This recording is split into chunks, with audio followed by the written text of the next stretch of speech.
how would you define revival? Because for me, when I think about revival, I think about God touching a large number of people in a very short amount of time. You see, when there's a large amount of people, that then impacts their community or their town or even the nation.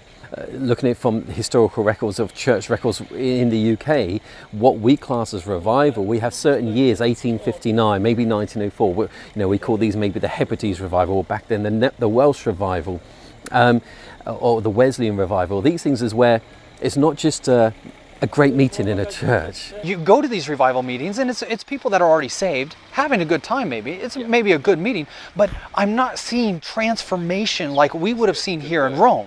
So you have, if you are personally touched, great. If you're having a great meeting, that's awesome. But maybe there's a bit of an overuse of the word revival in our day and age. Maybe to even hype up something that lacks power. What I class revival as a spiritual awakening. What I see as revival, a spiritual awakening, is when it impacts the community, it impacts the government offices, it impacts the police, it impacts the military. There's something sweeping and it cannot be stopped, and there's record.